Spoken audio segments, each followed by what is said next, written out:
So, hi, it's Paul Green from the business community. We're doing another one of our regular Spotlight On, where we delve into the business life of a particular business owner. So, today I'm joined by Eleri. Hi, Eleri. Hi there, Paul.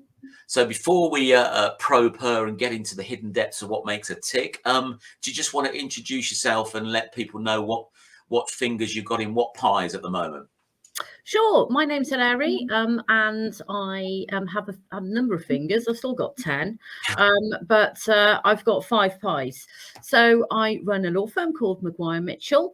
I'm involved in a wonderful, wonderful platform called Silvertree. I run Love Entrepreneurs, which is a business-to-business community.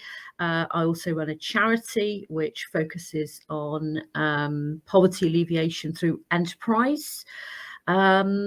I'm not sure what the 5th one is, but I'm sure there's some mischief that I get up to, which can be deemed to be the 5th. Maybe we'll find out as we go on. So tell us a little bit about your business journey then. How did you get to where you are today, and how did you get involved in these different pies that you're involved in?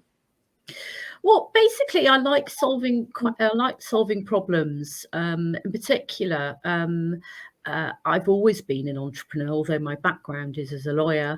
And even then, I was heavily involved in entrepreneurship activity because I was always fascinated by the idea of creating something from nothing. And what always fascinated me is, could you actually create something from nothing? Was it actually possible? So I was always interested and got increasingly more interested in property and the ability that property gave you to leverage. So that fascinated me. I love human beings. I love how we connect, how we think, why some people connect with other people and other people don't connect with other people. And also I'm very, very interested in alternative ways of doing business. I've always been interested in finance and money. And there's something within me that didn't quite accept the sort of standard notion that cash was the only way of doing businesses, or doing business, sorry, which is why I got interested in Silvertree and the idea of monetizing time, if you like. Love Entrepreneurs was born out of, for example, an interest in, I love networking, but sometimes I find it repetitive, and I always felt that people weren't really listening to each other. So what we did there, we tried to turn it on its head, if you like. We tried to give businesses the opportunity of setting out what their problem was and throwing that problem out to a group of people to resolve it and just see what happens. And from that came Love Entrepreneurs. So yeah, even the law firm is about innovation. It's about working with people, letting them do some of the work if they want to, and just using lawyers as and when they need to, basically. So yeah, so it's all about solving problems, but usually things that interest me, things that I'm always intrigued about as to why they haven't yet been solved, and I suppose doing things differently. Yeah. So say a little bit more about Silvertree. What are the advantages? Because an alternative currency, I guess, is one way to describe it, and it helps businesses sort of improve their cash flow, doesn't it, to a certain extent, and access services that they might not ordinarily be able to access if they didn't have the cash to pay for it. Yeah, no, absolutely. I mean, it's basic. What interests me about Silvertree is the fact that you've got your cash business here, and the purpose of Silvertree, you don't interfere with people's cash business. But what the innovation question for me was, what if you could use membership of Silvertree, so that sits up there, and use the business transactions and the people that you meet on Silvertree, and the money that you make in silver to pay for your cash business, and that you do that from business that you've never even had before, because that automatically leads to your business being more profitable, more cash profitable, because that's the whole point of Silvertree. It's ultimately making your cash business more profitable and therefore more sustainable, because what you're doing, you're monetizing, you're using spare capacity, which is basically any time that you don't have a cash paying client to pay for in a different form, so in a different currency, which is our currency, and you're then using that to pay for things that you need to pay for, usually in cash. Mhm. So it's a great, I mean, it's worked fantastically for our law firm. You know, we've been, I don't know, 50% more cash profitable last year as a result of it, because we've used time wisely. So it's fantastic. I mean, I think everybody should be a part of it. I mean, the one thing I like about Silvertree also is that you don't have to use 100% in silver. You can do partly, you can trade partly in cash if you want to. It's entirely up to you. I mean, they leave it up to the traders, whatever they decide to do, but it just makes it's almost like a tap. Paul, if you can think of it like this, it's a tap that you can turn on that Mhm. most people don't even recognize is there. But Mhm. it's just tremendous. Yeah, I definitely think it's an interesting platform. And so the reason that I sort of started connecting with you is we met on another networking group, and it seemed that we have a very similar philosophy in terms of collaboration and support, Yeah. which was what attracted me towards, if like, your networking. It's quite interesting because we've talked about it before, haven't we? That seemingly on the surface we're competing organisations, but there seems to be more mileage on us joining force and trying to build bridges rather than do the opposite. So what would be Yeah. your thought and view on that? No, absolutely. I mean, I think collaboration is the new helium, you know. I think, I mean, you know, I remember once I lived in St Albans ages ago, and there were 3 or 4 insurance companies, and they had a shop. They had shops next to each other, and I was intrigued as to why was this. And they took the view that, well, if everybody, you know, anybody in that area who needs insurance are going to flock to one of us. So actually, rather than everybody being in total competition, they were stronger together, although they were offering different products. And I think, you know, for me, I mean, we love entrepreneurs. I mean, you know, I don't want the same people in the network all the time. I want them to be able to sort of move around between different networks and learn to collaborate with lots of different people and learn to sort of you know, I think collaboration is the new strength. I think no man can live on an island. I think this sort of 80s, 90s way of doing business, you know, where we're all trying to sort of denigrate or demean the other person. I think working collaboratively is the future. You know, it's definitely beginning to work. It's taken a while, but it's definitely beginning now to work for us, where people are coming to me and saying, well, what do you think of this? And, you know, and I'm saying, well, it's great, you know, we're doing this, this and this. And I think it's fantastic. I mean, it's really, for me, it was a great moment when you were open to collaborating, because my experience with many networks is that they're not open to collaborating with anybody else. Mm. And I think, you know, for me, I mean, we can't grow on our own. We need other people. We're social creatures, and I think the more the merrier, really. Mm. So, say a little bit. So, Love Entrepreneurs is a little bit different. It's not just a network. Well, it's not. I don't see it really as necessarily as a networking thing per se, but obviously it's bringing people together twice a week. What's the intention of that, and what's the agenda, if you like? How does that actually work on the day?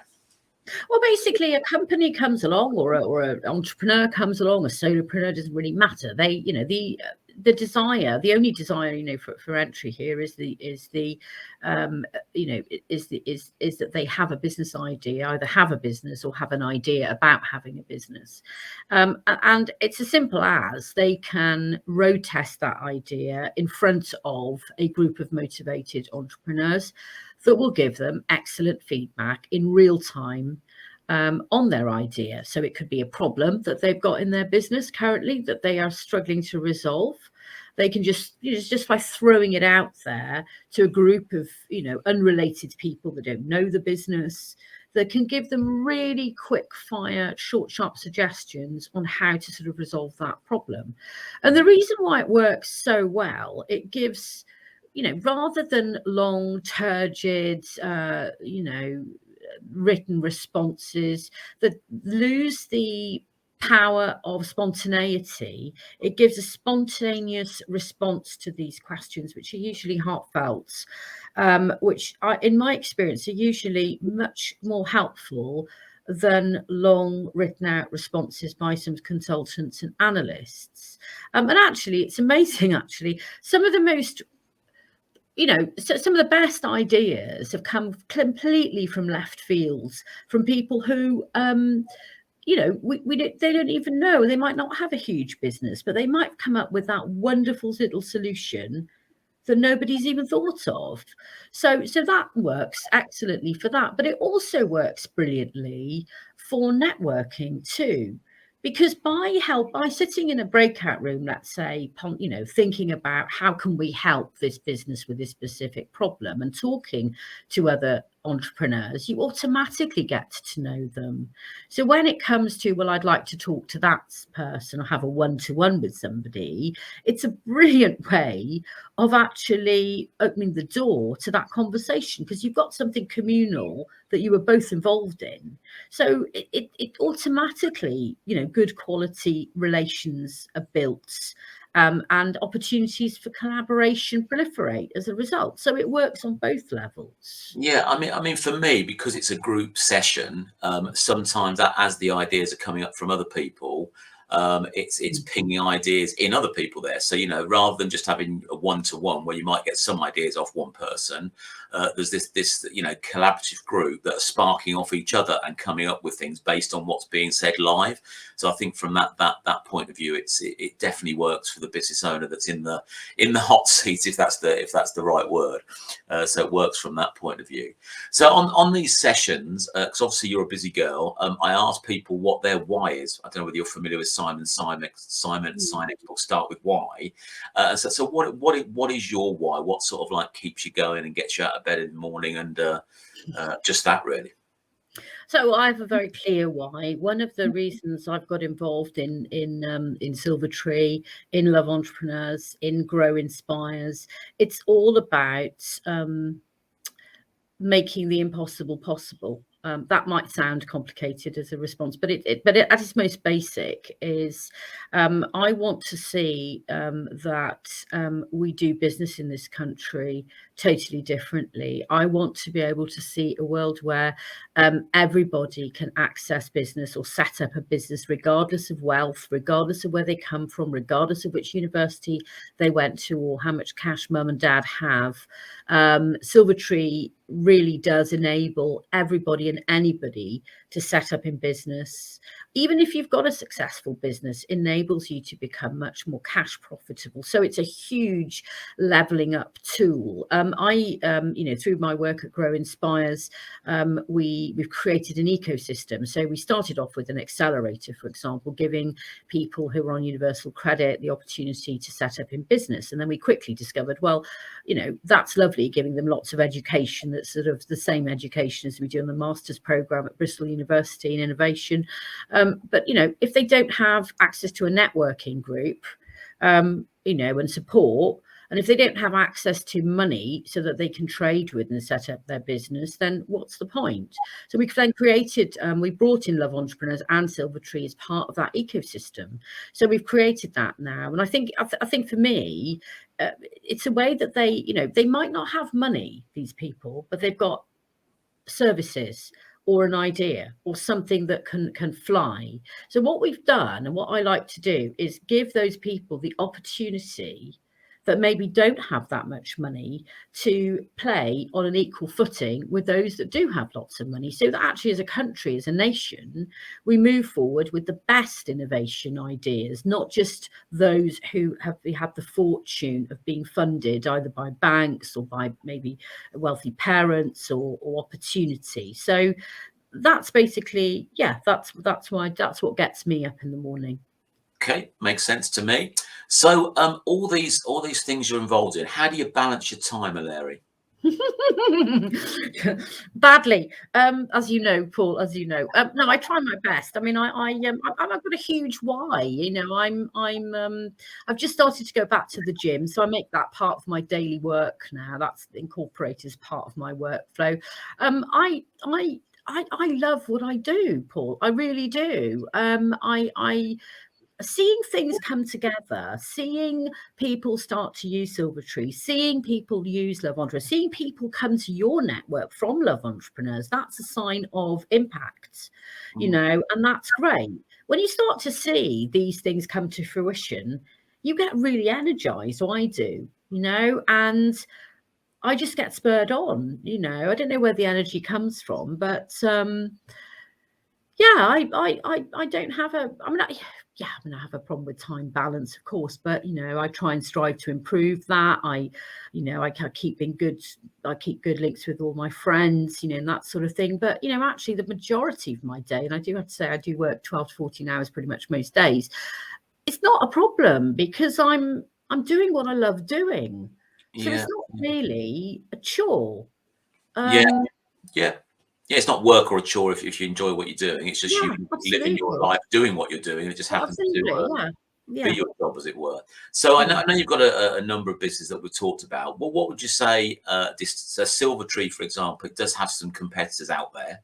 Hmm. What would you say makes Silvertree different from the other competitors that offer these sort of similar platforms for? Yeah, I mean, Silvertree. I mean, I was a trader actually. I mean, there are two main competitors from what I can tell, but I'm sure there are others too that we haven't come across. First thing to say is I think I was a member of Bartercard for many years, and I was actually one of their top traders for about 3 or 4 years, and I traded in property, and that was great, and I loved the idea. I absolutely adored the idea because the idea is fantastic. The problem was that the price point of entry for many of these businesses are too high, meaning that you exclude quite a lot of people that, you know, should be there. So we've tried to make our price point of entry affordable to everybody because that's really important to us. You know, essentially we're creating a resource revolution, so we want everybody involved. So we've made the price point really affordable. Everybody pays £47, and everybody pays £10 a month. I think the competitors are considerably more expensive than that. The other big thing that I found in Bartercard that didn't work was I found that people couldn't trade using cash on the platform. Now we've changed that. We've made that completely your decision. What people want to do is their decision. As long as they're trading 10% of the transaction in silver, that's fine. They can do the rest in cash. We don't get involved with that. That's entirely, you know, their bargain, because I want to be true to what we're setting out here to wanting to do. And that is, we are in business to make businesses more profitable, more cash profitable, and more sustainable. So it would be ridiculous for me, in my opinion, to demand that they have to trade only in our currency. So I think that that's the main change. We've also you know, we've got a lot of, you know, we offer them a free month's advertising on digital marketing boards, which we run. Everybody gets that free for the first month. We try and collaborate too with as many different people. I mean, I'm not against collaborating with Bartercard and collaborating with BBX. You know, I think that's wonderful. I think there's space here for everybody to be in business together, because this is such a fantastic and such an important tool, Paul, for people who haven't got money or who are running out of money or have got cash flow problems, to really regenerate and leverage their business and get new clients. You know, there's enough room in this for everybody. And the other big thing is, of course, you know, we have a massive charity elements to what we do. Silvertree gives back 50% of everything it earns in cash to local charities and good causes that are nominated by the network. You know, we also have an ambassador program. We share the join up fee. It's not a huge amount, but we give that back to whoever has referred the business into us. So we believe in, you know, we're never going to, this is not about us becoming wealthy. This is more about the businesses who are members becoming more sustainable financially. You know, the money will come automatically as those businesses develop, as those businesses see benefit, because they'll start referring people in too. So yeah, so I guess those are our main differences, really. Yeah, that makes sense. So at the time of recording this, we're still in a pandemic, although we're not on lockdown, thankfully. And that has probably been the biggest challenge for sort of most over the last sort of 20 months or so. Outside of that, on your business journey, Eleri, what would you say is the biggest challenge, or have been the biggest challenges that you've faced on that journey? I would say somebody that made a fortune, a hell of a lot of money, and lost a hell of a lot of money, to one of the biggest challenges I've had, because I've lived this firsthand. It's the challenge of not having finances in the bank to build a business, and to have to keep going, really relying, as Simon Sinek says, on your why to really keep you going. So my biggest challenge has been keeping my mind straight and my mind focused every single morning on my why, to always be grateful that, you know, I have an opportunity to change the way things are done currently, regardless of how little or how much wealth I've got, and to just learn to rely on the universe to put the right people in front of me. All I need to do is show up for work every day. My why will carry me through, because it has done. It's enabled me to meet great people like you. If you keep going, if you just keep going and you keep your head straight and you make sure your mental health is tip-top, or tip-top, I should say, not TikTok, you know, you're going to make it. The biggest reason why businesses fail is two things: cash flow, lack of cash flow, but also, as well as that, they give up. They give up because it's hard. So I think if you made itself slightly easier for yourself, I have a morning routine where I do a gratitude list. I know it sounds a bit woo-woo, but I have it every single morning. I meditate, I check into my why, I get re-energized, and I know what I'm going to do. And the right people are put in front of me, always. Yeah.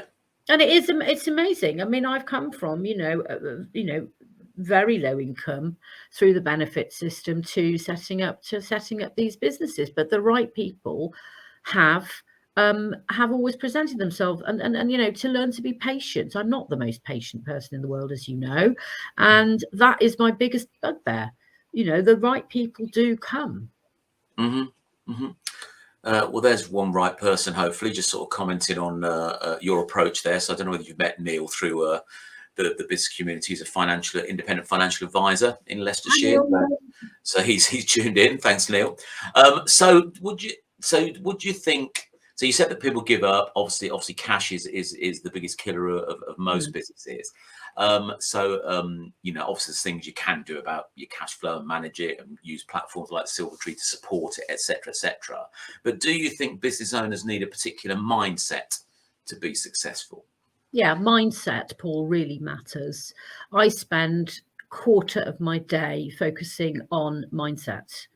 I mean, I'm not going to lie to you. I get depressed like the next person. I get frustrated. I get angry. I get all of those things. But I have to turn it around. There is not one thing that happens in that world that has, you know, if I'm unhappy or if I'm dissatisfied or if something's not going my way, it tells me more about what's going on inside me than what's going on inside the rest of the people I'm dealing with. I can't control people, places, and things. Now, that is one of my biggest problems. I want to control everything and everybody, because why don't they see the benefit of this wonderful platform? It's fantastic. What's wrong with you? It's brilliant. It's going to save you. But, you know, it's learning that sometimes quickly, sometimes slowly, and sometimes never at all. But that's not my problem. It's like I have to learn every day to let go of the outcome. As long as I turned up to work, as long as I'm in full spiritual condition, and as long as I am true to what I'm trying to do and I don't try and control the outcome, the right people will present themselves, because they always do. The problems happen with me is when my ego gets in the way and I start getting uppity and, well, you know, why don't you understand this? You know, and it's got nothing to do with me. It's got everything to do with them. And the reason I'm getting upset, of course, is all to do with the fact that I want to control the outcome. So one Yeah. thing I've had to learn to do is let go, put the work in always, but let go of that outcome, because that's not my decision to make. Mm.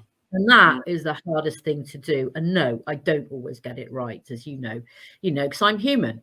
But I keep on trying. I keep on striving to try and do better and try and do that. And the market will determine in its own way what is right and what's wrong. And so far, we're attracting great people just to have conversations with us. I can't demand that people join or don't join Silvertree. It's up to them. But if it can be beneficial to either them, their community, or the people they hang out with, then brilliant. We've created impact. And I think in a way, this is more about impact creation and less about making money. Because, a lot of people these days are focused still on, making the dollar. Whereas it's interesting, younger people, if you look at them, are more interested in how are they creating impacts. Mm-hmm. And I find that fascinating because, like you, I was brought up in the 80s, Margaret Thatcher years. It was money, money, money, money, and now I'm thinking, actually, I'm learning to do things differently, where having an impact. We've trained at Grown Spires 95 ex-offenders, and they're all self-employed now. Some of them even come to love entrepreneurs. Yeah. We don't know who they are, but it doesn't matter. Mm-hmm. Dawn's just made a comment. I don't know whether you know Dawn, suggesting that politicians might learn a lot from a progressive and inclusive approach. So thanks for tuning in, Dawn. Not sure, Dawn, they'd want any. Yeah, but don't forget, ego plays a huge part in politicians' worlds, and therein lies your problem. They're not interested in inclusivity or, helping anybody else. I think they'll help themselves first and us last. Yeah. There we go. Yeah. So running your own business can be quite a lonely place to be, and I'm a believer in sort of like having external support, be that a coach, a mentor, whatever it might be. Is there anybody regular that you use, or is there a group of people, or how do you sort of like get that shoulder to cry on or ear to bend when you need it? Right. Okay. So having a coach is absolutely vital. I have two. I have a mindful coach, so a spiritual guide, if you like, and a program that I work around there, which is, to do with making sure my headspace is clear, making sure that I've done all my meditations that I need to do. I've got a huge belief in a sort of higher power, and that I'm just, the way I do it is I see myself as just a servant for these ideas, if you like, rather than being my ideas, because they're not my ideas. I'm just a vehicle to bring them to this place. So I have a sort of a coach that does all of that stuff with me that I check in with 3 times a week, and I have if you like, a more of a business type of coach. So I've got 2, and I know that's vital. Because we all need them. People who don't have coaches, in my opinion, are making a massive, massive mistake, because we need that, especially when we, as entrepreneurs, the path is lonely, it's hard, and it's grueling. You're trudging. I mean, rather than just trudging, I trudge the road to happy destiny, as I say, but I get motivation. My business coach gives me huge, it's more than accountability. It's like a refueling of the tank, refueling of the energy tank. I think that without these people, I don't think I'd be where I am now. I think it would be a much harder road, because, you can't get this sort of support from a friendship group you have with random people that who happen to be your friends or your family. They're too close to you. And they're also quite protective of you. Whereas sometimes, when you're crying, because things are not going the way that you think they ought to go, you need someone to give you some perspective, and actually to give you a good kick up the bottom and say, stop getting off the pity potty. The only person that can change anything is you. Yeah. No, I agree with that. And if there's people listening to this or watching this thinking that, I can't afford a coach or a mentor or anything like that, then potentially Silvertree is one option that might get them. Absolutely. I pay for my coaches in silver. Yeah, but I also think, my experience, certainly in networking, you can find people that will just, just through their collaborative and supportive nature will probably offer that sort of support, maybe an hour a month or something like that, just so you've got somebody to go and, share your idea with, or share your woes, or because it's not just about the woes, it's also about the opportunities, how to capitalize on, stuff like that. So, just go out there and look. I'm sure there are people out there that you don't necessarily have to pay for their services to get someone that will support you in business. So don't let finances put you off. Just have a look in your network and sort of see who might be there to help you, or maybe a group of people. Just surround yourself with people that you recognise as successful. I mean, that's, as you know yourself, that's one of the things that we've done in Love Entrepreneurs. I mean, people have the load, the journey of the entrepreneur is very, very lonely, and it's very tough. But to surround yourself with a sort of fellowship, if you like, of like-minded people that you can always pick up the phone to, is important. It's really important because it keeps you going. Through the good and the bad times. But as you say, there are plenty of coaches that are prepared to give of their time, or even to gain share with you. There's plenty of coaches now that work on, business coaches that work on, okay, if you've got a great business, we'll coach you, but we'll take part of the profits. We won't charge you anything, but we'll take part of the profit. So there's loads of people out there. And loads of wonderful podcasts that you can I check into podcasts every day. Simon Sinek is somebody I listen to regularly. If I need a real shaker upper, he usually, tells it as it is. And sometimes we need to be told. Self-pity will get you nowhere. Mm-hmm. No, absolutely. So we didn't discuss this before, and I'm not sure whether you're prepared to do it. But sometimes on these, I give people a little solo slot just to share some tips. Do you want to forego that, or have you got something you could just sort of like talk about? I've got one tip. Well, a couple of tips probably, but one main one. If you haven't watched the film The Founder, about McDonald's and how McDonald's franchise business was built up, then I would strongly recommend that you watch it. And the abiding message from that, which is so true, is perseverance. If you actually look at who is successful in business today and who is not, I promise you 100% it will be those who've persevered through thick and thin, through tears and laughter. Joe Wicks was recently interviewed by somebody who asked a question, well, how does it feel to be an overnight success? To which he answered, well, you should have asked me that 18 years ago. Because it might appear on social media and in interviews that people are just overnight successes. It just isn't true. They have usually worked 5 to 10 years of hard slog, but it's happy because they've got a really strong why. So perseverance, and really get familiar with your why, imbue it into your head, understand and educate yourself of what could be ahead of you, such as financial distress. And once you know what you're facing, it's so much easier. Mm-hmm. Okay, so how do people go out? Obviously, I'm sharing the websites there, but if people want to get involved in Silvertree and Love Entrepreneurs, you do run regular networking groups, which people can come and try out, can't they? Just sort of see what it's like. Yeah, absolutely. They can email me. It's eleri@silvertree.co, or they can ring me. The phone number is there. Anybody is very welcome to come to any of our networking groups, whether in Silvertree or in Love Entrepreneurs, as often as they want to, until they feel comfortable on making a decision whether this is right for them or not right for them. It's about, it's about them really, and not about me. So yeah. I thought it was all about you, Eleri. Well, of course, naturally. Well, that's what my ego tells me, but my spiritual program will tell you the opposite. So I'm working on that one. Yeah, the try. So obviously, busy lady, long hours, going to the gym. Outside of that, what other hobbies and interests do you have, other than, by the look of it in the background, collecting china?